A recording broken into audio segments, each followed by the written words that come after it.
ನಮಸ್ಕಾರ. S M ಟಿವಿಗೆ ಸ್ವಾಗತ. ಇವತ್ತು ಒಂದು ಇಂಟ್ರೆಸ್ಟಿಂಗ್ ಆದ ಮಾಹಿತಿ ಹೇಳ್ತೀನಿ. ಅದು ರಾಜ್ಯ ಬಿಜೆಪಿಗೆ ಸಂಬಂಧಪಟ್ಟದ್ದು ಮತ್ತು ಮಾಜಿ ಸಿಎಂ BS ಯಡಿಯೂರಪ್ಪ ಅವರಿಗೆ ಸಂಬಂಧಪಟ್ಟದ್ದು. ಅಷ್ಟಕ್ಕೂ BS ಯಡಿಯೂರಪ್ಪ ಅವರಿಗೆ ಸಂಬಂಧಪಟ್ಟ ವಿಷಯವಾದರೂ ಏನು ಮತ್ತು ಅವರ ಮುಂದಿರತಕ್ಕಂಥ ಸವಾಲಾದರೂ ಏನು? ಈಗಾಗಲೇ ರಾಜ್ಯ ಕಾಂಗ್ರೆಸ್ ನಾಯಕರು ರಣೋತ್ಸಾಹದಲ್ಲಿರುವುದರಿಂದ BS ಯಡಿಯೂರಪ್ಪ ಅವರ ಮುಂದೆ 5 ಸವಾಲುಗಳು ಅಂತ ಎದುರಾಗಿವೆ. ಹಾಗಾದರೆ ರಾಜಾಹುಲಿ ಮುಂದೆ ಇರತಕ್ಕಂಥ 5 ಸವಾಲುಗಳು ಅಂದರೆ ಪಂಚ ಸವಾಲುಗಳಾದರೂ ಯಾವುವು? ಈ ಕುರಿತು ಮತ್ತಷ್ಟು ಮಾಹಿತಿ ನೀಡ್ತೀನಿ. ಅದಕ್ಕೂ ಮುನ್ನ ನಮ್ಮ ಚಾನಲ್ ಸಬ್ಸ್ಕ್ರೈಬ್ ಮಾಡಿ, ವಿಡಿಯೋ ಶೇರ್ ಮಾಡಿ, ಲೈಕ್ ಮಾಡಿ, ಕಾಮೆಂಟ್ ಮಾಡಿ. 2023 ವಿಧಾನಸಭೆ ಚುನಾವಣೆಗೆ ಇನ್ನು 7-8 ತಿಂಗಳು ಮಾತ್ರ ಬಾಕಿ ಇದೆ.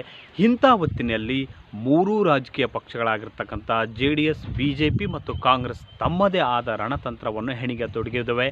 ಅದರಲ್ಲೂ ವಿಶೇಷವಾಗಿ BJP ಮುಂದಿನ ವಿಧಾನಸಭೆ ಚುನಾವಣೆ ಮುಂದೆ ಇದ್ದ ಹಿನ್ನೆಲೆಯಲ್ಲಿ ಮಾಜಿ CM BS ಯಡಿಯೂರಪ್ಪ ಅವರಿಗೆ BJP ಸಂಸದೀಯ ಮಂಡಳಿಯಲ್ಲಿ ಸ್ಥಾನ ಮತ್ತು ಚುನಾವಣೆ ಸಮಿತಿಯಲ್ಲಿ ಸ್ಥಾನ ನೀಡುವ ಮೂಲಕ ಎಲ್ಲೋ ಒಂದು ಕಡೆ ಲಿಂಗಾಯತ ಸಮುದಾಯದ ಮತಗಳನ್ನು ಬುಟ್ಟಿಗೆ ಹಾಕಿಕೊಳ್ಳಲು ಅದು ಮುಂದಾಗಿದೆ.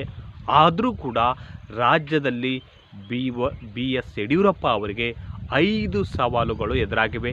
ಹಾಗಾದರೆ ಮಾಜಿ CM BS ಯಡಿಯೂರಪ್ಪ ಅವರಿಗೆ ಎದುರಾಗಿರ್ತಕ್ಕಂಥ ಸವಾಲುಗಳಾದರೂ ಯಾವುವು? ಅದು ಚುನಾವಣೆ ಹೊತ್ತಿನಲ್ಲಿ ಇರತಕ್ಕಂಥ ಸವಾಲುಗಳಾಗಿದ್ದರಿಂದ BJPಯ ಹಾದಿ ಒಂದಷ್ಟು ಕಠಿಣವೇ ಹಾದಿಯಾಗಿದೆ ಅಂತ ಹೇಳ್ಬೋದು. ಯಾಕಂದರೆ ಮೊದಲನೇ ಸವಾಲು ಅಂದರೆ ರಾಜಾಹುಲಿ BS ಯಡಿಯೂರಪ್ಪ ಅವರಿಗೆ ಎದುರಾಗಿರ್ತಕ್ಕಂಥ ಮೊದಲನೇ ಸವಾಲು ಏನಪ್ಪ ಅಂದರೆ ಪಂಚಮಶಾಲಿ ಲಿಂಗಾಯತರಿಗೆ ಒಂದು 2A ಮೀಸಲಾತಿ ನೀಡಬೇಕೆಂಬ ಧ್ವನಿ ಪ್ರತಿಭಟನೆಯ ಕಾವು ಮತ್ತೆ ಜೋರಾಗಿ ಕೇಳಿಬರತೊಡಗಿದೆ.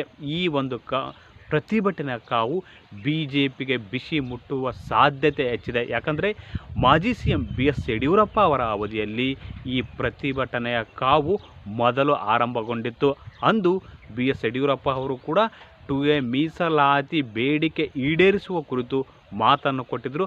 ಅಷ್ಟರ ಒಳಗೆ ಅವರನ್ನು CM ಹುದ್ದೆಯಿಂದ ಕೆಳಗಿಳಿಸಲಾಗಿತ್ತು.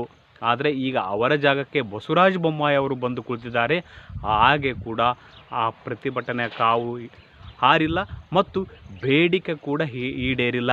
ಹೀಗಾಗಿ ಈ ಒಂದು ಮೀಸಲಾತಿ ಹೋರಾಟ ಅದರಲ್ಲೂ ವಿಶೇಷವಾಗಿ BJPಗೆ, ಯಾಕಂದರೆ ವೀರಶೈವ ಲಿಂಗಾಯತರು BJP ಬೆನ್ನಿಗೆ ನಿಂತಿರುವುದರಿಂದ ಈ ಒಂದು ಹೋರಾಟದ ಕಾವು ಎಲ್ಲೋ ಒಂದು ಕಡೆ BJPಗೆ ಒಂದಷ್ಟು ಹಿನ್ನಡೆಯನ್ನು ತರುವ ಸಾಧ್ಯತೆ ಹೆಚ್ಚಿದೆ. ಯಾಕಂದರೆ ಮಧ್ಯ ಕರ್ನಾಟಕ ಭಾಗ ಮತ್ತು ಉತ್ತರ ಕರ್ನಾಟಕದ ಕೆಲವು ಜಿಲ್ಲೆಗಳಲ್ಲಿ ಪಂಚಮಶಾಲಿ ಲಿಂಗಾಯತರು ಸ್ವಲ್ಪ ನಿರ್ಣಾಯಕವಾಗಿದ್ದಾರೆ. ಹೀಗಾಗಿ BJPಗೆ ಇದು ಒಂದಷ್ಟು ಚುನಾವಣೆ ಹೊತ್ತಿನಲ್ಲಿ ಹಾನಿ ಮಾಡುವ ಸಾಧ್ಯತೆ ಹೆಚ್ಚಿದೆ. ಅದೇ ರೀತಿ BSYಗೆ ಎದುರಾಗಿರ್ತಕ್ಕಂಥ ಎರಡನೇ ಸವಾಲು ಏನಪ್ಪ ಅಂದರೆ ಕಾಂಗ್ರೆಸ್ ನಾಯಕರು ಈಗಾಗಲೇ ರಾಜ್ಯ ಚುನಾವಣೆಯ ರಣೋತ್ಸವದಲ್ಲಿದ್ದಾರೆ. ಹಾಗೆ BJPಯ ಮತಬುಟ್ಟಿಗೆ ಅವರು ಒಂದು ಕೈಯನ್ನು ಹಾಕಿದ್ದಾರೆ.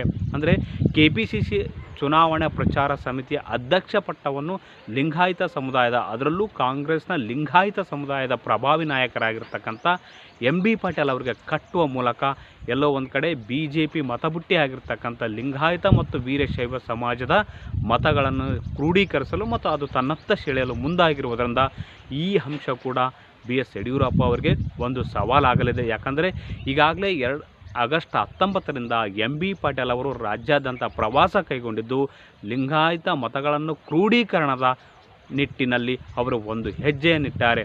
ಒಟ್ಟಾರೆಯಾಗಿ BJPಯ ಬೆನ್ನಿಗೆ ನಿಂತಿರುವುದು ಲಿಂಗಾಯತ ಸಮುದಾಯ.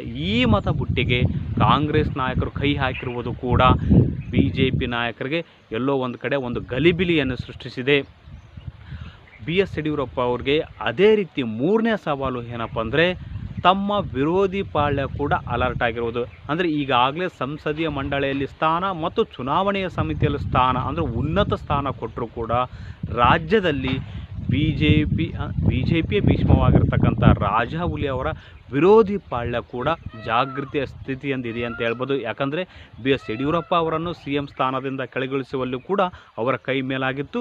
ನಾಲ್ಕನೇ ಸವಾಲು ಏನಪ್ಪ ಅಂದರೆ BS ಯಡಿಯೂರಪ್ಪ ಅವರು ಈಗಾಗಲೇ ಚುನಾವಣೆ ಸಮಿತಿ ಮತ್ತು ಸಂಸದೀಯ ಮಂಡಳಿಯಲ್ಲಿ ಸ್ಥಾನ ಸಿಕ್ಕಿದ್ದರಿಂದ ಒಂದು ಕಾರ್ಯಚಟುವಟಿಕೆ ಮತ್ತು ಉತ್ಸಾಹದಿಂದ ಒಂದು ಪಕ್ಷ ಸಂಘಟನೆಯಲ್ಲಿ ತೊಡಗಿಕೊಂಡಿದ್ದಾರೆ. ಅದೇ ರೀತಿ ರಾಜ್ಯ ಪ್ರವಾಸಕ್ಕೂ ಕೂಡ ಅವರು ಸಿದ್ಧರಾಗಿದ್ದಾರೆ. ಹೀಗಾಗಿ 2023 ವಿಧಾನಸಭೆ ಚುನಾವಣೆಯಲ್ಲಿ BJP ಪಕ್ಷವನ್ನು ಅಧಿಕಾರಕ್ಕೆ ತರುವುದು BS ಯಡಿಯೂರಪ್ಪ ಅವರಿಗೆ ಇರ್ತಕ್ಕಂಥ 4ನೇ ಅತಿ ದೊಡ್ಡ ಸವಾಲು. ಯಾಕಂದರೆ ಈಗಾಗಲೇ ಪಕ್ಷದ 5 ಆಂತರಿಕ ಸಮೀಕ್ಷೆಗಳಲ್ಲಿ ಪಕ್ಷಕ್ಕೆ ಒಂದು ಹಿನ್ನಡೆಯನ್ನು ಕಂಡು ಬಂದಿದೆ. ಅದೇ ರೀತಿ ಕಾಂಗ್ರೆಸ್ ಕೂಡ ತನ್ನ ಪೂರಕವಾದ ವಾತಾವರಣ ಸೃಷ್ಟಿ ಮಾಡಿಕೊಂಡು ಅಧಿಕಾರಕ್ಕೆ ಬರುವ ಸನಿಹದಲ್ಲಿದೆ.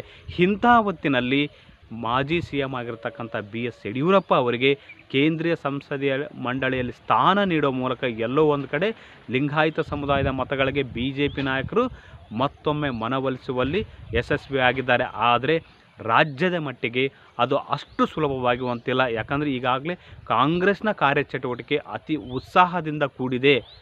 ಅಷ್ಟೇ ಅಲ್ಲ, BJPಗೆ ವಿರುದ್ಧವಾಗಿರ್ತಕ್ಕಂಥ ಒಂದು ಬೆಳವಣಿಗೆಗಳು ಕಳೆದ 1 ವರ್ಷದಿಂದ ರಾಜ್ಯದಲ್ಲಿ ನಡೀತಿವೆ.